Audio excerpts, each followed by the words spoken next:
Tras la incursión israelí, el hospital Nasser en Khan Yunis quedó fuera de servicio, según un portavoz del Ministerio de Salud de Gaza. La OMS advirtió que al menos 200 pacientes estaban en el interior. El primer ministro de Israel reafirmó su intención de invadir Rafah. Rusia proclamó su victoria sobre Avdiivka, esto luego de que Ucrania se retirara.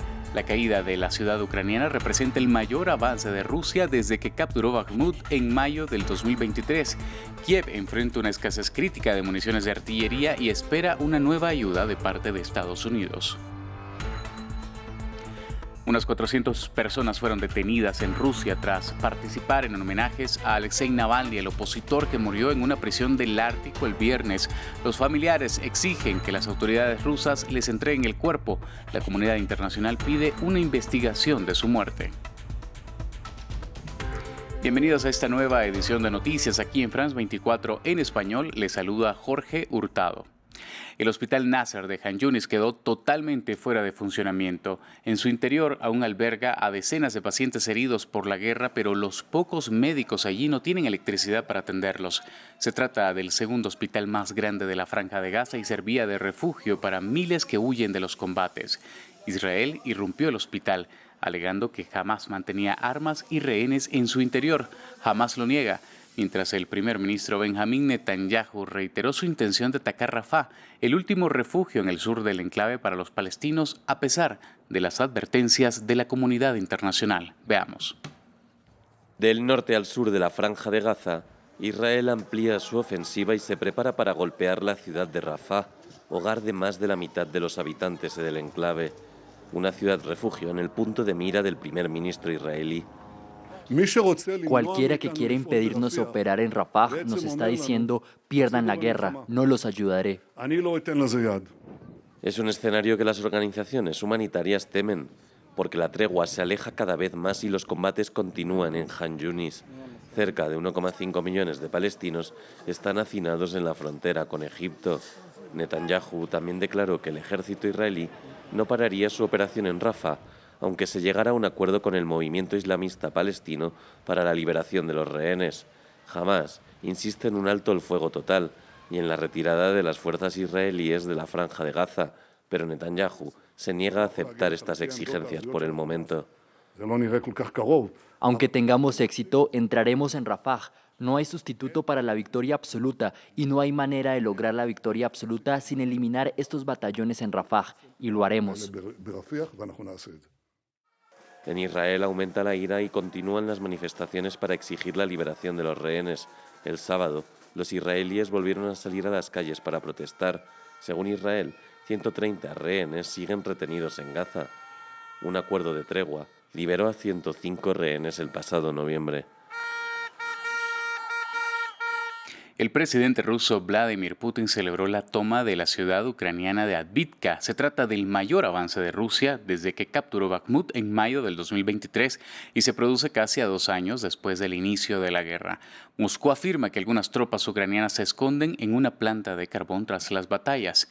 Kiev enfrenta una escasez crítica de municiones de artillería. El presidente ucraniano recordó que la ayuda estadounidense era imperativa, mientras la Casa Blanca culpó a la inacción del Congreso. Veamos más. En las afueras de Avdiivka, los soldados ucranianos están cavando trincheras.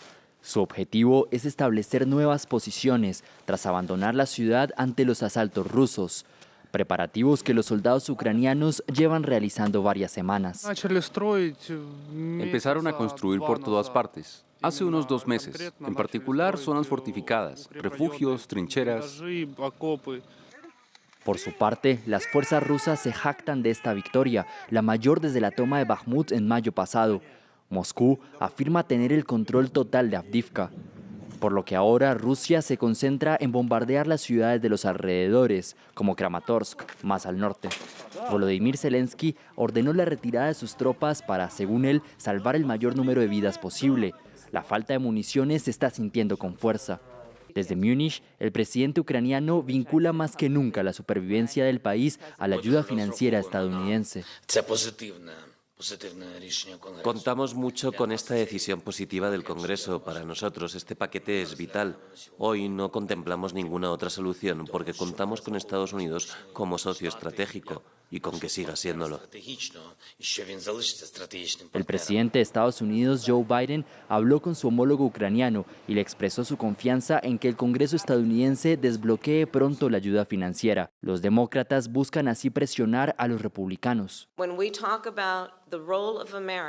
Cuando hablamos del papel de Estados Unidos en el apoyo a Ucrania, tenemos que ser firmes y no podemos caer en juegos políticos. El Congreso, controlado por los republicanos, sigue bloqueando $60.000 millones de ayuda financiera a Ucrania. Están condicionando el levantamiento del bloqueo a un acuerdo sobre la cuestión migratoria en Estados Unidos. Culmina este domingo la Conferencia de Seguridad de Múnich. El foro anual reúne a figuras clave en asuntos de política exterior y seguridad. Este año la agenda fue tomada por el apoyo a Ucrania, el conflicto en Medio Oriente y también la muerte del líder opositor ruso Alexei Navalny. Nuestro corresponsal en Alemania, Tomás Sparrow, nos amplía. Con discusiones sobre el futuro de las relaciones entre israelíes y palestinos o el rol de Europa a nivel internacional, culmina este domingo la Conferencia de Seguridad de Múnich, una conferencia que en sus 60 años se ha convertido en uno de los principales foros a nivel internacional para discutir precisamente los temas más importantes de la seguridad global. Y uno de los temas claves que se discutió en esta edición de la Conferencia de Seguridad fue la guerra en Ucrania, una guerra de la que en este mes se cumple el segundo año desde su comienzo. La guerra en Ucrania ha generado específicamente en las últimas semanas debates intensos en Europa, pero también en Estados Unidos, sobre el apoyo que debe recibir Ucrania a nivel militar y financiero. Y de ahí que en su intervención en la Conferencia de Seguridad de Múnich, por cierto, una de las intervenciones más importantes del evento, el presidente ucraniano Volodymyr Zelensky reiterara la necesidad de que su país continúe recibiendo un apoyo militar y financiero, pero no un apoyo inmediato, sino un apoyo a largo plazo, un apoyo duradero. Pero más allá de Ucrania, la Conferencia de la Seguridad de Múnich también tocó otros temas muy importantes de la agenda internacional, como las relaciones entre Estados Unidos y China, por supuesto todos los detalles sobre el conflicto en Medio Oriente, pero también, y este es un tema importante para los organizadores, se tocaron temas de seguridad internacional que afectan otras regiones del mundo, como por ejemplo África, Asia y también América Latina. Y de América Latina asistieron varios políticos de alto nivel, ministros de Relaciones Exteriores, por ejemplo, de Argentina y de Perú, y en particular los organizadores resaltaron la presencia por primera vez de un presidente de Colombia, en este caso Gustavo Petro, quien participó en un panel sobre el orden mundial.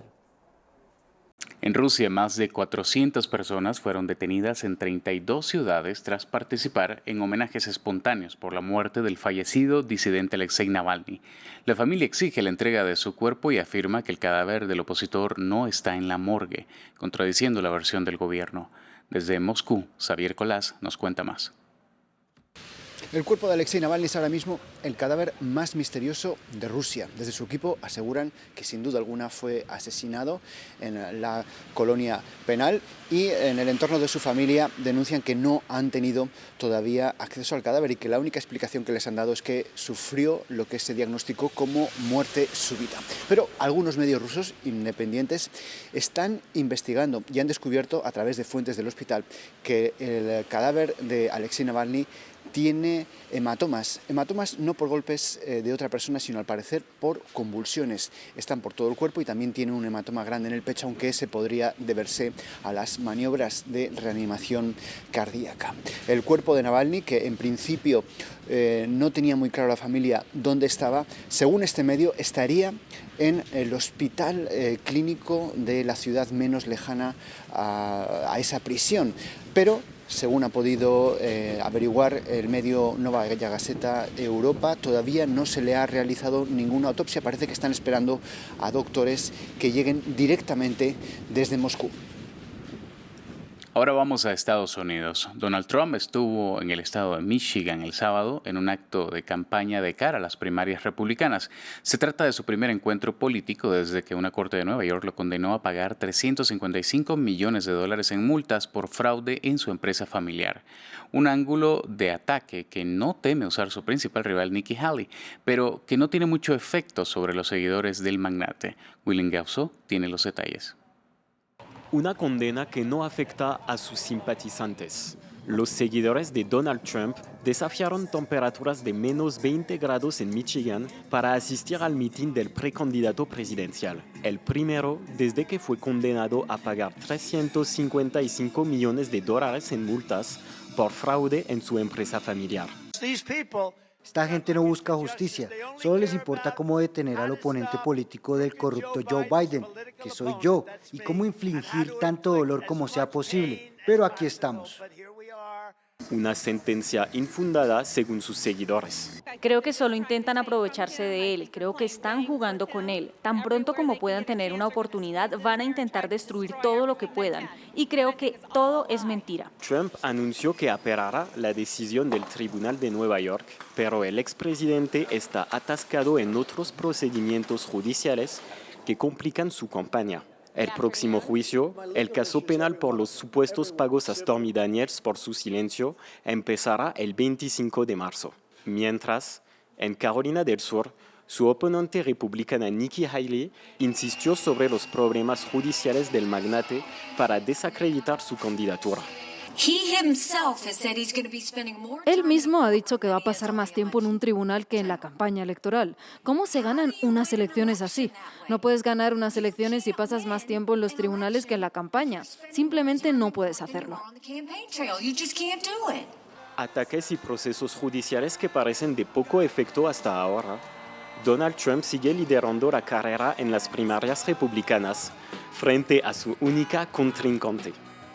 En noticias de América Latina, el Tribunal Supremo Electoral de El Salvador ratificó la victoria de Nayib Bukele en los comicios presidenciales del pasado 4 de febrero. Según el recuento oficial, el actual presidente consiguió un 84,6% de votos y ratificó su victoria. Nuevas Ideas, el partido de Bukele, obtuvo un total de 2,7 millones de votos, mientras el izquierdista Frente Farabundo Martí para la Liberación Nacional consiguió 6,4% de los votos y la derechista Arena el 5,5% de los votos. De esta forma, Bukele pasa a la historia como el primer presidente de El Salvador en ser reelegido, a pesar de una prohibición constitucional. Se ha dicho que es uno de los instrumentos más famosos del mundo, el bajo de Paul McCartney. En 1961 lo compró por unas 30 libras en una tienda de música de Alemania y lo conservó durante el ascenso de los Beatles al estrellato internacional. Hace 51 años se lo robaron de la parte trasera de una furgoneta y hasta ahora se desconocía su paradero. ¿Qué pasó con este mítico instrumento? Lo vemos en el siguiente informe. Después de muchos inviernos largos, fríos y solitarios, han encontrado el famoso bajo de Paul McCartney, más de 50 años después de su robo el 10 de octubre de 1972, donde estaba en el desván de una casa familiar en Inglaterra. Lo descubrieron dos periodistas y un experto en guitarras, Hofner, que en septiembre de 2023 reactivaron la campaña Lost Bass Project, empujados por encontrar el instrumento que dio al mundo éxitos como Twist and Shout o She Loves You. En tan solo unos días llegaron cientos de correos electrónicos, incluyendo algunas pistas que llevaron la búsqueda hasta Notting Hill, al norte de Londres, donde probablemente el bajo había sido vendido al propietario de un pub local. Mi mujer, Naomi, revisó los registros electorales de 1972 para averiguar quién vivía en los distintos apartamentos. Así que con el tiempo hicimos una lista de nombres y luego nos pusimos a buscar a esas personas, literalmente en Facebook o donde encontráramos. La noticia saltó a la prensa y la nuera del propietario se presentó. Ella creía que el bajo estaba en su casa, en el sureste de Inglaterra, donde había permanecido inactivo en su desván durante 20 años. El instrumento fue autentificado y devuelto sano y salvo a las manos de Paul McCartney. Crucemos los dedos y esperemos que todos escuchemos Love Me Do o Please Please Me, Twist and Shout o cualquiera de esas canciones. Con el misterio de décadas ahora resuelto, los fans de los Beatles solo pueden esperar verle tocarla y decir "It's all right". Y con este misterio resuelto, despedimos esta emisión informativa. Nos vemos en la próxima.